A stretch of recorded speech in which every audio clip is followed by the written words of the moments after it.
Hello everyone, good evening all of you. Last day we were discussing about the tense and the types of tense.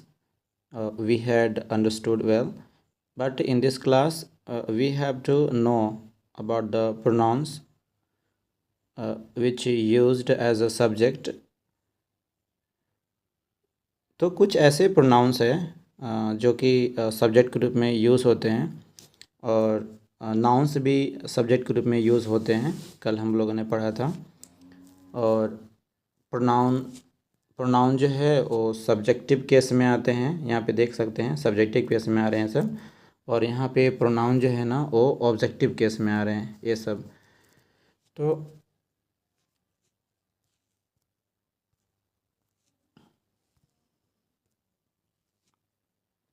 जैसे कि आई है singular subject है, ठीक है। We हो गया, यू हो गया, दे हो गया, ये प्लूरल सब्जेक्ट है। ये जो सब्जेक्ट है वो प्लूरल कैटेगरी का है। स्पेशली यू की बात करें तो यू जो है ना सिंगुलर सब्जेक्ट भी है और इसको प्लूरल जो सब्जेक्ट है उसमें भी कंसिडर करते हैं, क्योंकि यू हम किसी सिंगल पर्सन को भी यू बोल सकते हैं, तुम या तुम लोग, है ना। ग्रुप में है तो तुम लोग बोलेंगे, एक पर्सन है तो तुम बोलेंगे। तो यू जो है ना वो सिंगुलर कैटेगरी का भी हेल्प जो सब्जेक्ट है ये है, और यू जो है ना वो कैटेगरी का भी सब्जेक्ट है। नेक्स्ट हम देखेंगे दे तो ये है प्लूरल सब्जेक्ट है। नेक्स्ट देखेंगे ही, सी हो गया, इट हो गया, और ये सिंगुलर नेम, ये जो है ना सिंगुलर नेम जैसे मोहन हो गया, अनीता हो गया, ठीक है, और भी नाम से हो सकते हैं। तो ये सब सिंगुलर कैटेगरी का सब्जेक्ट है। यहाँ है ये जो है प्लूरल नेम है, यानी कि ये सब्जेक्ट नहीं है, प्लूरल है। राजू एंड आनंद, जब भी जो नेमिंग वर्ड्स है अगर ये प्लूरल सब्जेक्ट में रहेंगे तो नेम्स रहेंगे, है ना, एंड लगा करके इसमें ऐड किया जाएगा। नेक्स्ट देखेंगे ये जितने भी सब्जेक्ट है ना, ये जो प्रोनाउंस है तो प्रोनाउन का ये सब्जेक्टिव, और इसी प्रोनाउन का ऑब्जेक्टिव केस में भी हम जब हम लोग ट्रांसलेट करते हैं सेंटेंसेस को तो प्रोनाउंस को हम लोग ऑब्जेक्टिव केस में भी यूज़ करते हैं। जैसे कि वी है, वी मतलब हम हो गया, हम या हम लोग, तो अस का हो गया हमें, ही मतलब मुझे, ही मतलब उसे, बॉय के सेंस में जब भी बोलते हैं कि उसे बुलाओ तो जिसको बुलाना है उसके लिए उसे लगाते हैं, लेकिन अगर उसे जो जिसको बुलाना है अगर वो जिसे बुलाना है वो अगर बॉय है तो इसके लिए हिम का यूज़ करेंगे। उसे बुलाओ, उसे यहाँ बुलाओ, तो जिसको बुलाने के लिए करें अगर वो गर्ल है तो उसके लिए हर लगाएंगे, है ना। तुम हैं, आपको या आप लोगों को, है ना, तो यू लगेंगे। यू यहाँ पे देख सकते हैं कि यू सब्जेक्टिव केस में है और यू यहाँ ऑब्जेक्टिव केस में है। हाँ, तो यू का जो है ना सब्जेक्टिव केस वाई और यू सेम ही होता है, इसमें कोई डिफरेंस नहीं होता है, ठीक है। मीनिंग चेंज होता है, बाकी स्पेलिंग सेम रहता है। दे यहाँ पे सब्जेक्टिव केस में है तो दे का यहाँ पे ऑब्जेक्टिव केस जो है ना देम लगा दिए। ईट जो है ना डमी सब्जेक्ट है, ये किसी भी सेंटेंस में अगर सब्जेक्ट नहीं पता रहता है तो वैसे में उस सब्जेक्ट के जगह पे हम लोग ईट का यूज़ कर देते हैं। डमी से मतलब ये होता है रियल सब्जेक्ट को इंट्रोड्यूस कराना, परिचित कराना। जैसे कि अगर बोलेंगे कि वर्षा हो रही है तो ठीक है, वर्षा तो हो रही है, ठीक है, लेकिन वर्षा अगर हो, आखिर उसके लिए रिस्पॉन्सिबल कौन है?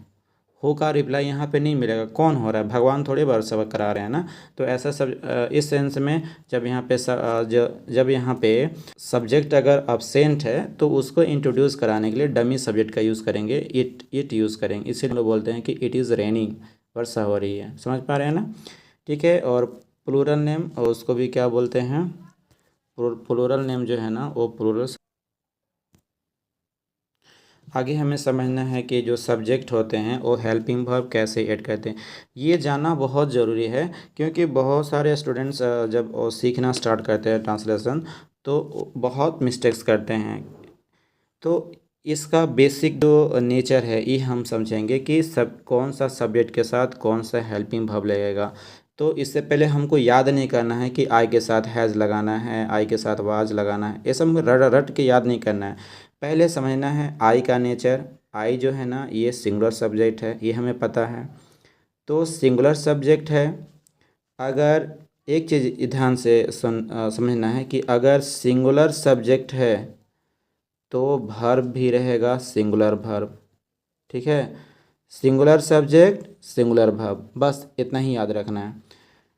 जो सिंगुलर हेल्पिंग वर्ब है वो लेगा, यानी कि सिंगुलर सब्जेक्ट क्या कंटेंट करेगा, सिंगुलर हेल्पिंग वर्ब। ठीक है, ऐसे में देखेंगे कि आई है तो आई के साथ क्या कौन सा लगेगा, एम लगता है यहाँ पे। आई के साथ एम लग सकता है, आवाज़ लगेगा, डू लगेगा, डिड लगेगा। ठीक है, ही सी इट या सिंगुलर नाउन हो गया। सिंगुलर नाउन ही जैसे नेमिंग वर्ड हो गया, मोहन, सीता, गीता, जो भी हो तो सिंगुलर नाउन है, इसी को बोल सकते हैं कि सिंगुलर सब्जेक्ट हो गया। इनके साथ इज लगेगा, हैज़ लगेगा, वाज लगेगा, डज लगेगा, विल, हैड और डिड लगेगा। कब कब लगेगा वो टेंस पे डिपेंड करेगा कि पास्ट टेंस है, प्रेजेंट टेंस है, प्रेजेंट परफेक्ट है, फ्यूचर टेंस है, उसके अकॉर्डिंग हम यूज़ करेंगे।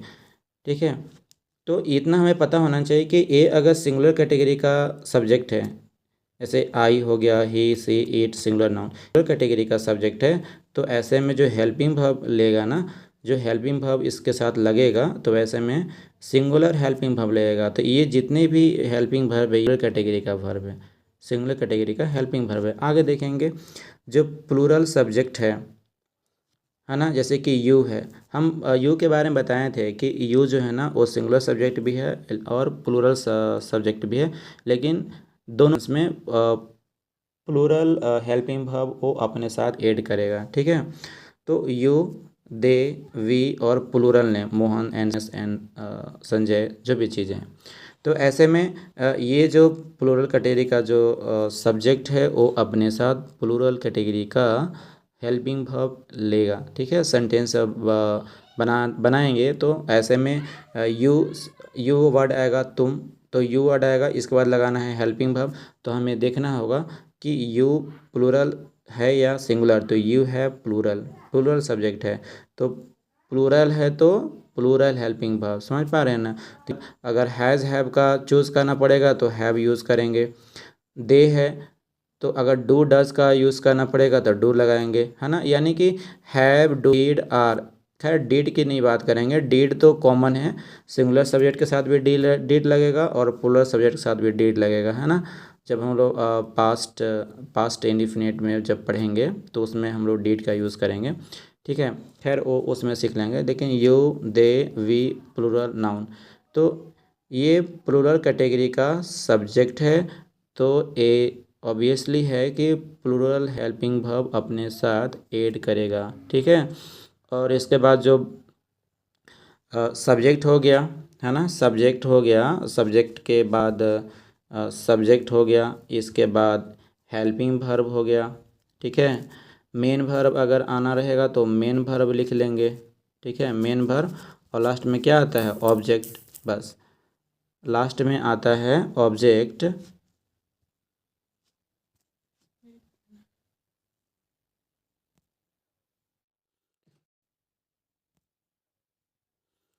तो लास्ट में ऑब्जेक्ट आएगा।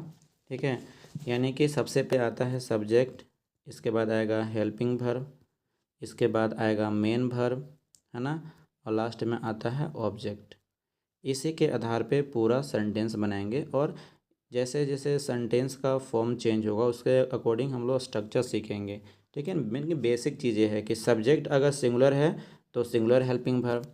एक चीज़ समझना, अगर सब्जेक्ट सिंगुलर है तो सिंगुलर हेल्पिंग वर्ब यूज़ करेंगे इसके साथ में, अगर सब्जेक्ट प्लूरल है तो प्लूरल हेल्पिंग वर्ब यूज़ करेंगे।